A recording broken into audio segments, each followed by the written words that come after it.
மூத்த தலைவரும் முன்னாள் அமைச்சருமான செங்கோட்டையன் தற்போது தாவேக்காவில் இணைந்திருக்கிறார்.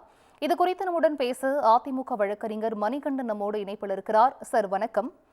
வணக்கம். 50 ஆண்டுகளுக்கு பிறகு செங்கோட்டையன் தனது பாதையை மாற்றி அமைத்திருக்கிறார். இது பற்றி உங்களது கருத்துக்களை பதிவு பண்ணலாம் சார். அதாம்மா, கவியரசு கண்ணதாசன் அந்த காலத்துல பாடினார் 50லும் ஆசை வரும் அப்படின்னு. அதோட ஒரு புதிய சொற்றொடரா நான் என்ன பாக்குறேன்னா, 80லும் அரசியல் ஆசை விடாது அப்படிங்கிறதுனால அதிமுகவோட ஒரு தலையா இருந்து, அம்மாவுக்கு ரூட் மேப் போட்டு கொடுக்குற பாயாலாம் இருந்து, சொந்த வாழ்க்கையில தூய்மை இல்லாதனால அம்மாவால் கொஞ்ச காலம் இறுதி வரைக்கும் இன்னும் கொஞ்ச காலம் ஒதுக்கி வைக்கப்பட்டு, எங்க எத்தனை காலம் தான் ஒரு நீங்கன்னா அவர் ரொம்ப பெருமையா டிவியில அடிக்கடி போடுறீங்களா உங்க குமுதா எல்லாத்துலயும் 9 முறை அப்படின்னா, ஒருத்தர் அவரே அவருடைய இறுதி காலம் வரைக்கும் அந்த சட்டமன்ற உறுப்பினர் இருந்தா கட்சியில அடுத்தவங்க வர வேண்டியது இல்லையா?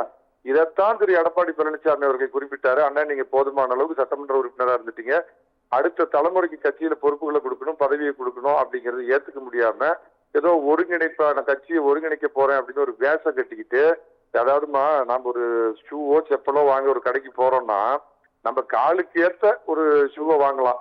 ஷூவை முதல்ல வாங்கிட்டு காலை வெட்டிக்கிற மாதிரி அவர் முடிவு பண்ணிட்டார். நமக்கு அதிமுகவில் இனிமேல் சட்டமன்ற உறுப்பினரா நிக்கிறதுக்கு வாய்ப்பு கொடுக்க மாட்டாங்கன்னு தெரிஞ்சுக்கிட்டு, அதுக்கு ஒரு திரை கதை வசனம் அதெல்லாம் எழுதி கொடுத்தது யாருன்னா அண்ணாமலை. அது தனி சப்ஜெக்ட். இந்த மாதிரி அண்ணாமலை அவர்கள் மாநில தலைவரா இருக்கிறப்ப அதிமுகவை அழிக்கணும், பழனிசாமியை ஒழிக்கணும் அப்படின்னு அவர் போட்ட மாஸ்டர் பிளானுக்கு விக்கெட் ஆயிருக்கிறவரு திரு செங்கோட்டையன்.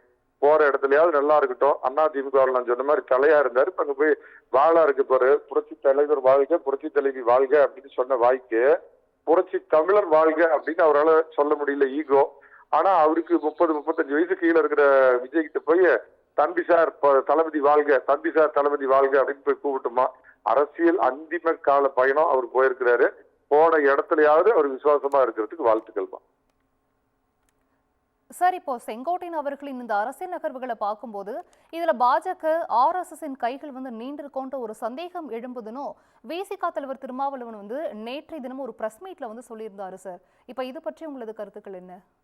விடுதலை சிறுத்தை தலைவர் திருமாவளவன் வீட்டுல பாத்ரூம்ல தண்ணி வரலனா கூட ஒன்றிய அரசு காரணம், குன்றிய அரசு காரணம், பாயாச பாஜக காரணம், RSS காரணம் பாரு. அவரு அதாவது எதை சொன்னாலும் அந்த ஒரு 10-20 வருஷத்துக்கு முன்னாடி இந்த விழுப்புரம் பஸ் ஸ்டாண்ட் எல்லாம் பாத்தீங்கன்னா இந்த வெட்டிவேர் மாதிரி ஏதோ வச்சுட்டு வித்துட்டு இருப்பாங்க. அவங்க பாத்தீங்கன்னா இதை சாப்பிட்டீங்கன்னா உங்களுக்கு பிபி சரியாகும், சுகர் சரியா போயிடும், கழுத்து வலி, இடுப்பு வலி, காலு வலி, மேலு வலி எல்லாம் சரியாயிரும். எல்லாத்துக்கும் ஒரே நிவாரணம் அந்த வெட்டிவேர் வித்துட்டு இருப்பாங்களா. அந்த மாதிரிமா திருமாவளவனுக்கு அவர் இருப்ப தக்க வச்சுக்கணும், சீட்டு கூட சேர்த்து வாங்கணும், எதுக்கு எடுத்தாலும் இதுக்கு பிஜேபி. இதுல எப்படிமா பிஜேபி வலிந்து தானே அதிமுகவோட கூட்டணியை புதுப்பிச்சாங்க.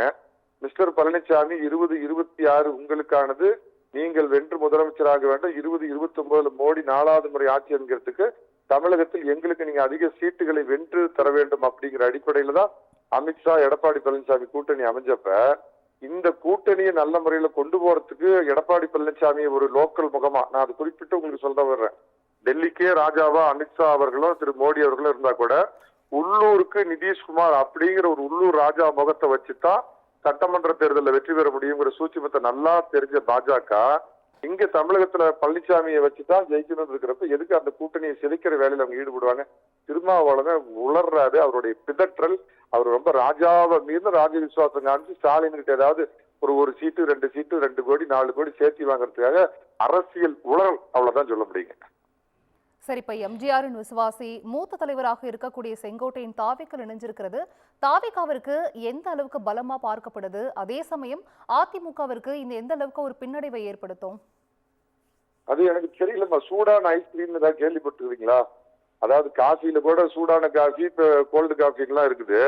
அது எல்லாம் ஜென்சி கூட்டங்கிறாங்க. விஜய் தலைவா தலைவா அப்படின்னு விசில் அடிக்கிற கூட்டம். இவருக்கு கிட்டத்தட்ட ஓஏபி வாங்குற வயசு, ஓல்டேஜ் பென்ஷன் வாங்குற வயசு.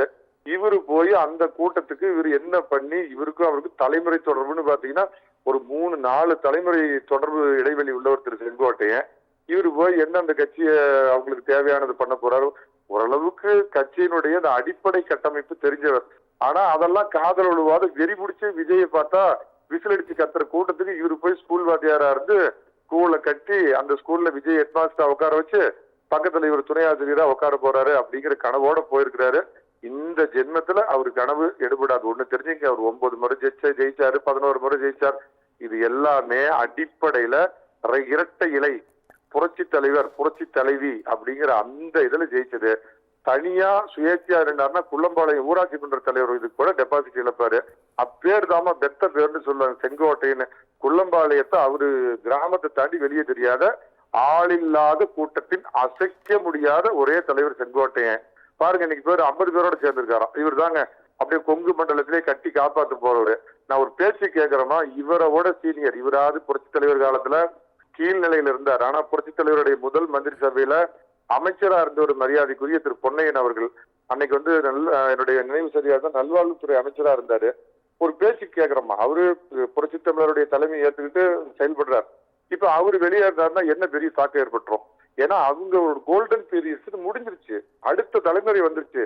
திரு தங்கமணி, வேலுமணி போன்ற அடுத்த கட்ட தலைமுறையை அந்த மாவட்டத்தை வந்து பாக்குறதுக்கு வந்துட்டாங்க.